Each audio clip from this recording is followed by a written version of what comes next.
Well, it's been nearly 9 months since both the iPhone 17 and the 17 Pro Max were launched, and it feels like just yesterday we were talking about the cosmic orange color, but recently in the first quarter of 2026, the 17 is the global best-selling iPhone, the base 17 right here, and for many good reasons. But as somebody who's been flipping between both of these since they launched, I want to talk about how much better one is over the other and which might be the better option for you.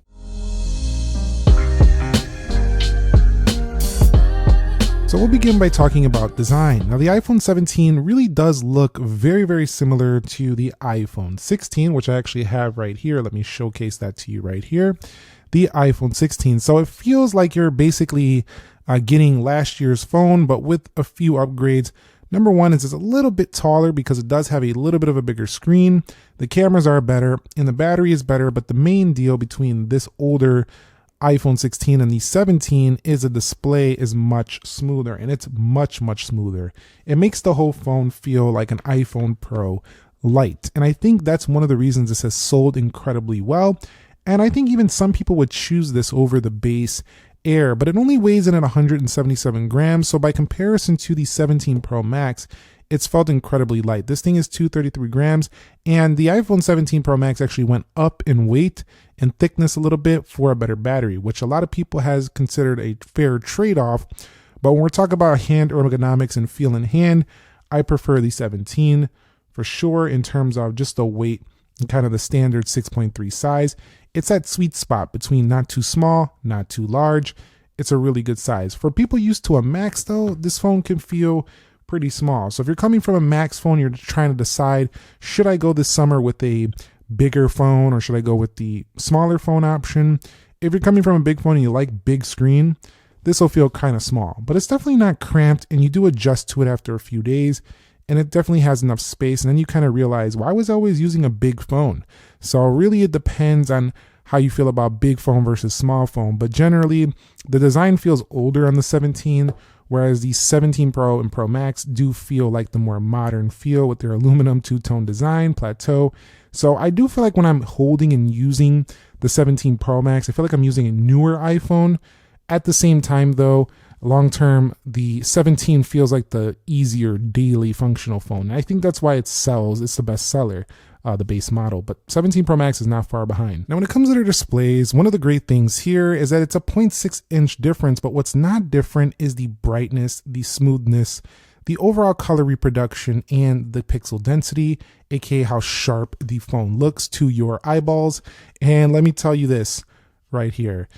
I love how the 17 just feels like a mini version of the iPhone Pro Max. And I don't mean mini like iPhone mini. I mean a smaller miniature size of this big boy right here, but definitely not iPhone mini level.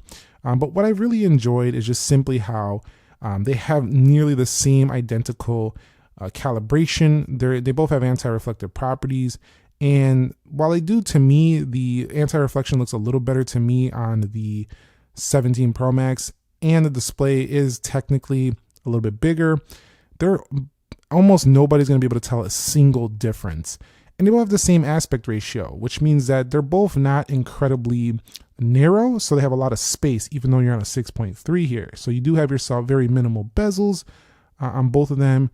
It just simply feels like a size difference, and I really like that for those getting them savings on the iPhone 17. You also have the same ceramic shield glass right here, ceramic shield 2, and they both scratch at the same level. So 17's display, I think for the money, is the better value. The iPhone 17 Pro Max though is the one for the media consumer, the person using a lot of applications heavy, just because it has more RAM and it's a bigger screen to do all of those tasks on that screen. Also, much better, I think, for people doing gig work or whatever, where you got to have that big screen for navigation.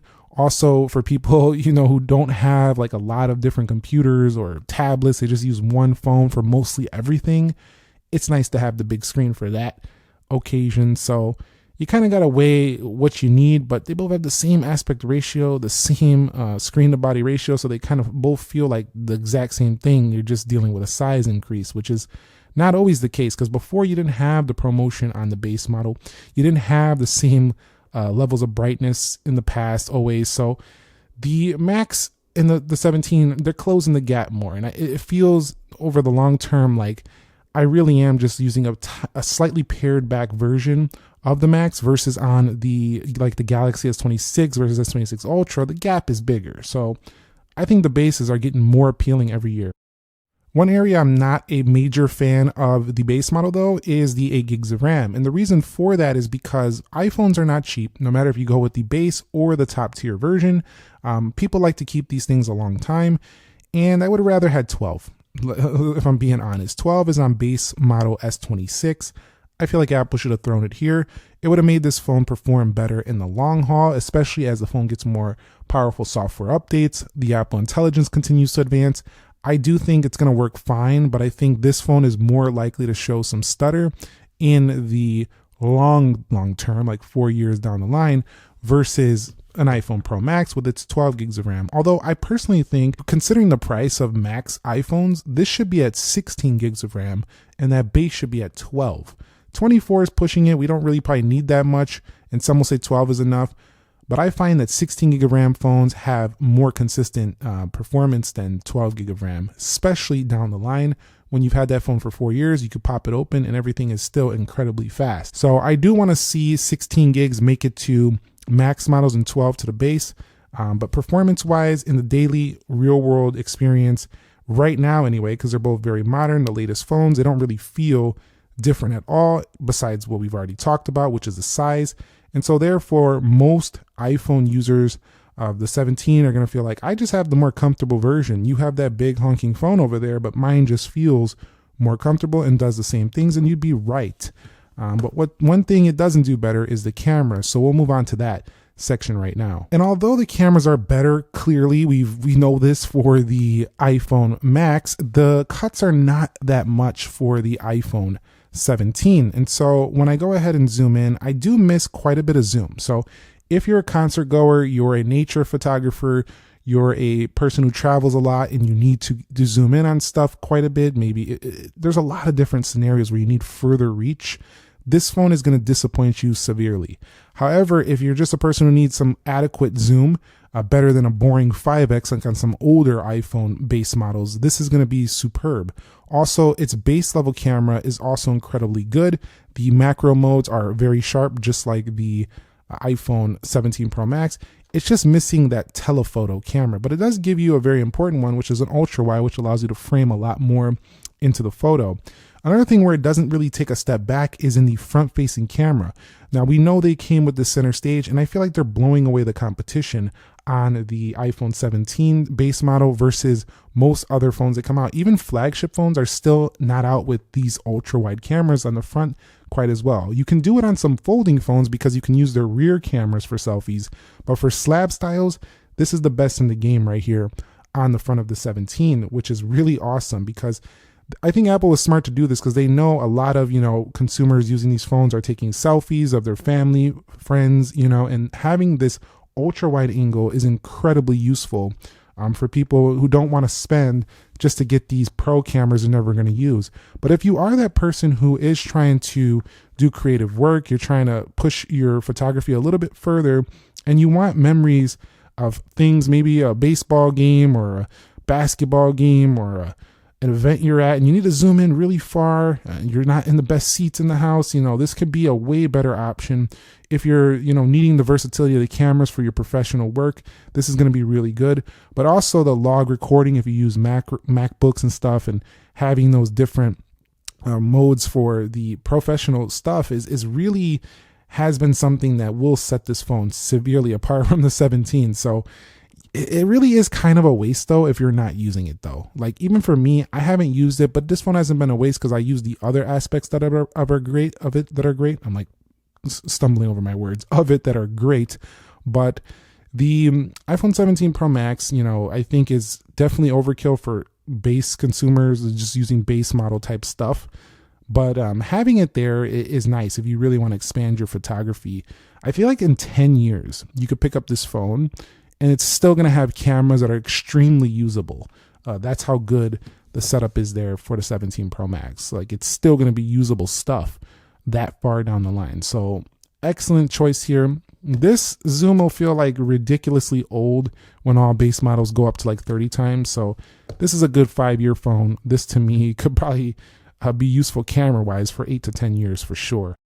Funny enough, speakers, they were actually not that much different. They had about the same loudness, even though the Max is a bigger phone. So that's a good news for people who take a lot of speakerphone calls, listen to music. The base 17 rocks out pretty good. Where it doesn't rock out that good is that USB-C transfer. If you are transferring files up to your computer, that's going to take a little bit longer with that USB-C 2. This is USB-C 3.2 on the right, and that's significantly faster to transfer files. So if you are going to use the base model, and it's basically what you can get, you're going to have to have a little patience if you are going to be transferring files to your computer with that slower port. In my experience, they charge at about the same clip, so that's not a real big issue when it comes to that. And the phones themselves do have pretty good reception strength, some of the best I've seen in years from iPhones, especially with 5G performance and stuff like that. So if you are the one who's like, you know what, Samsung or these other companies, why do they have better phone call, reception strength, stuff like that than my iPhones? That's kind of not the case anymore. They both do an extremely good job in this department. One of the things though is that, in very, very tight, or little areas like basements and stuff, these can struggle a little bit. They're still better than before. I'm still able to get on pretty good. I just have to wait a second for it to connect, but some older iPhones literally wouldn't even connect in these harder to reach signal areas. So these are really good for those situations, and they both have emergency SOS, which is also really good. Now, the last thing I want to talk about before we get up out of here is I think what's one of the most important things to a lot of people here in 2026, and that is the battery life between these. Now, the battery life on the Max clearly is the better option right here. It does last quite a bit longer, but the iPhone 17, to be fair, does have a much smaller battery, and it is impressive though, because it still lasts a full day of heavy use. So this is a 1-day phone. This is a day and a half, 2-day phone. The Max is that type of phone you could fall asleep, forget to charge it, and you're likely going to have a good amount of battery to get through most of the next day, provided you charge it the night before. You got to have better habits with the 17, or this thing is going to be leaving you on pretty low battery in the next day. So it's a 1-dayer, but it's definitely a charge it every night type of experience. This one is you charge it when you get to it. It's going to have some juice left in it, and that's a great feeling. That battery anxiety is completely gone on the 17 Pro Max. It's one of the most impressive battery phones, especially for a lithium ion pack that I've seen this year. And so that's my long-term comparison between these. You've seen I was kind of leaning towards the 17 in a lot of areas because I do think it's a more better value, smaller phone. It still kind of does most of what this does without that extra camera. Like imagine this, we took that camera off. This is just a bigger version of the 17 with a couple more pro features. So it's very, very nice this year. And it's the one I would probably recommend the most to you for saving money. But for those of you out there, especially us tech fans out here, we need that all-day battery. We need that better cooling, them better thermals. We need that better performance with the 12 gigs of RAM, the A19 Pro chip. We need all that jazz.